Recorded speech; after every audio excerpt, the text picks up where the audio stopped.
Alright, the next one is Dr. Cimmerian, which we have read a couple of their stuff already. Only thing I'm a little bit like confused about is like it's one of those that is like all over the place. To like it does go in order afterwards. Like in no, never mind. I said that it does not at all. What's the most recent one of theirs that we read? Yeah. Oh, there's one coming up in the future, like literally tomorrow.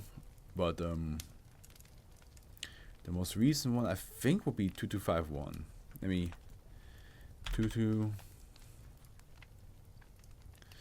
Shit. Yeah, I mean I think that's it. Yeah, 2251 is the most recent. It makes sense. Hold on. Over 6. Yeah, no. 2251 is the most recent one that we read from them, which is 2251. Oh yeah, the Prince of Fresh Prince of Bel-Air upside down situation. Yeah. Now this is a story all about how my life got flipped upside down and literally got flipped upside down and he falls. There's of course some other stuff there. So I hope by the time Dr. Cimmerian, if Dr. Cimmerian sees any of these videos, I hope that they understand that my critique from the previous one, I still enjoyed the previous one, and I want to see what you did this time, called Backseat Driver. Alright, here we go. Safe. Special containment procedures. SB2281 has been disengaged from the rest of the interstate highway system through a Foundation-instigated landslide. US Route 50 has been rerouted roughly 10 kilometers north of SB2281. The property has been surrounded by a warehouse complex on the front company's security construction programs, which is designated Containment Sector 77 due to the stability of SB2281.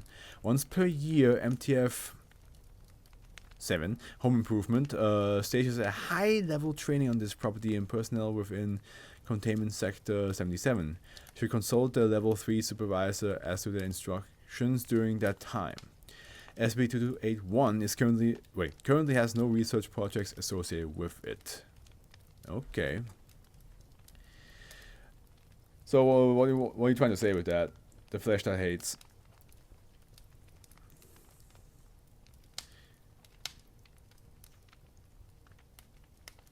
Like bit out of nowhere, don't you think?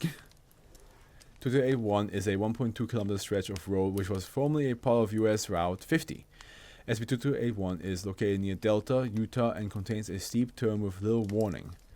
Irregular auditory anomalies occur in vehicles which travel along SB2281 at a speed higher than the previously posted speed limit of 60 miles per hour. Approximately 97 kilometers per hour. Gotcha. Steep turn with little warning. So the steep turn.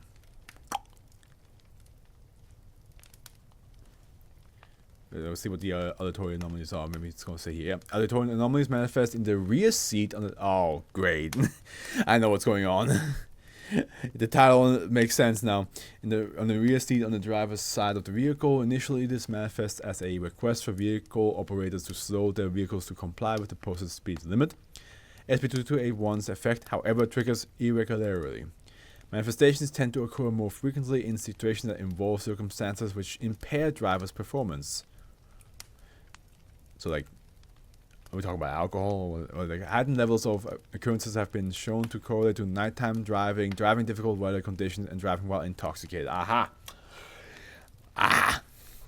Yeah, that makes sense. So they basically are already definitely in a bad state of mind. Or just in a situation that's not easy to drive in.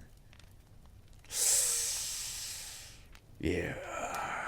I can see how this will happen. I mean, imagine being like alone in a car and suddenly hearing a voice in the back seat doing a curve. It's like a steep turn. I feel like that's like is enough that's already enough to cause just any accident. Like if you don't lose your cool during that moment, respect. But I feel like anybody who hears a voice in the car that's not supposed to be there, especially if you've been driving for a long time. Let's just say that you've been driving for like an hour, and then suddenly that turn shows up and you hear a voice behind you, I'll be like, yeah, again, car crash. Prior to the discovery, SB2281 was noted by the Utah Department of Transportation to have statistically higher accident rates than similar roads, which records indicating at an elevated accident rate as early as 1928. A Foundation agent passing through the area on December 8th, 1984 experienced SB2281's effect, began enacting containment.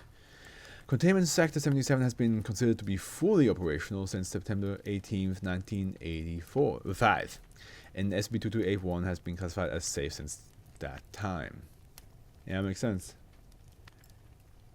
Long time has passed and nothing has happened. That's good. Addendum A. On the 1st, 22nd, 2003, Foundation personnel were able to communicate with SB2281. Further interviews were infrequent and yielded little additional information, and testing was subsequently re-terminated. Interviewed SB2281 interviewer Agent Boyd. How the hell do you interview a road? Well, I guess it's the SB Foundation world. Anything's possible. Log recorded while Agent Boyd was driving a Foundation vehicle on SB2281. Oh yeah, I mean the fucking man. It's not the road that they're interviewing, it's the ghost. The voice. Gotcha. Slow down! Who are you? I'm the guy telling you to slow down. This is my road. Can you state your identity? I'm the boss. Hey, I said slow down. Well, what do you call yourself? Well, I used to be a forest boss back when there was trees here, but now I'm the highway boss. Yeah, that's how it works. You know, now the trees are gone, I'm the highway boss around here. From where do those names originate? Where do any names come from?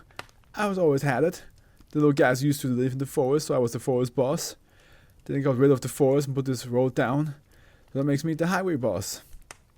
I used to be the boss of the people in the forest. Now I'm the boss of the people in the cars. And I told you to slow down. Why do you talk to the drivers who go down this road? I used to give advice in the forest guys. To the forest guys. But then they got rid of the forest. Yeah, brother, we got it. The forest doesn't exist no more. Took a while, but eventually Denton told me what to do to be a good highway boss here. There's a sharp curve coming up. Ease off the gas pedal, lady. Oh, it's a well, too late now. Who is Denton? Trooper Denton? He told me how dangerous this road was, and he's not wrong.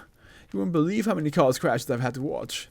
But he said that it would be civic duty to try and help people out instead of hanging around and being creepy. I felt like an idiot because he was so right. Anyway, that's what I'm up to these days. What about you? Are you from out of state? Just passing through? Why do you stay on this road?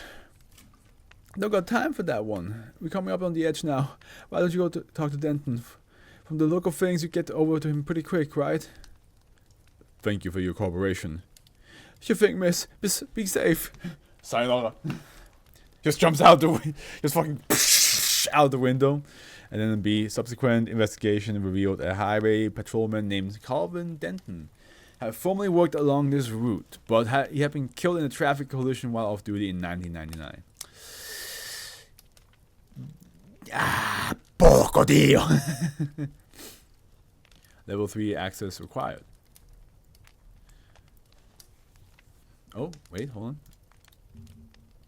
Got some extra stuff. Okay.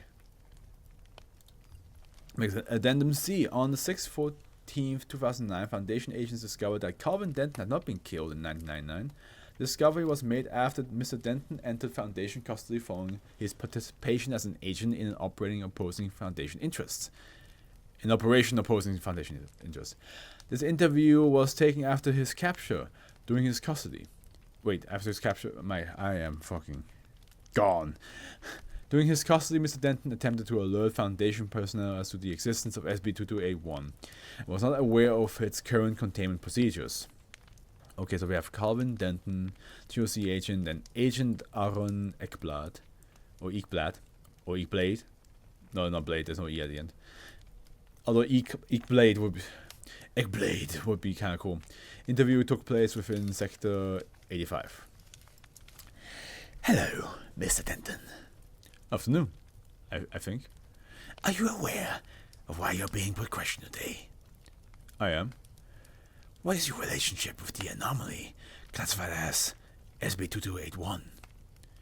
It's how I found out about the veil? Whatever you want to call it.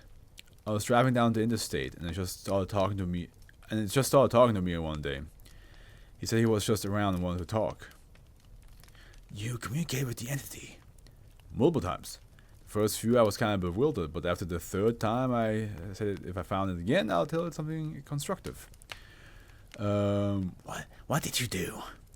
There's been a lot of accidents on this road for a long time, so I told him that he should try and do something about it, since it was a pretty dangerous stretch of road. Were you aware of the object's properties? I just knew that the thing could talk to me at will, and it seemed to be invisible. Though I thought it might have been the big guy, but I know better now. Yeah, because the big guy is one of the anomalies that you have captured. Why didn't you report this to the GOC when they hired you? Well, you know how we do our business. I just, it was the first thing I ever found. I ever found before any of these ever happened, and it was mostly harmless. Didn't do anything to anyone. It's just sentiment, I guess. I'm pretty glad to hear that you guys have a hold of him, though. I guess he'll be okay. End law. Closing statement. Following this interview and pursuant to a previous agreement with the TOC, Calvin Denton was released from Foundation custody. Though the subject has since continued his work with the TOC, he has been noted as an especially promising candidate for Foundation recruitment. Yeah, of course. Of course. The fact that I can talk to the entity, has known the entity probably the longest. They have known the entity, they can talk to the entity, they like working with, anything anomalous related, so I can see that. I can see that they potentially be like, we need him in our work. If we don't have him.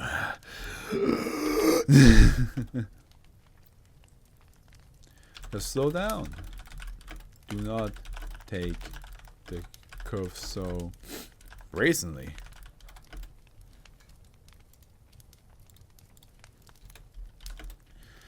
The entity wants what's good for you. Especially to avoid a car crash. It is ironic how ironic. I just write it down. Ironic, since probably them trying to speak to the driver has caused majority of the crashes. That's my assumption, That like the entity is like SB2281 is trying to like stop the car crash, but because of course again it's a voice that just suddenly pops out in the back of your car. Because of that, I assume most people just end up crashing the car anyway because they get spooked, they get jump scared, they get surprised, bamboozled.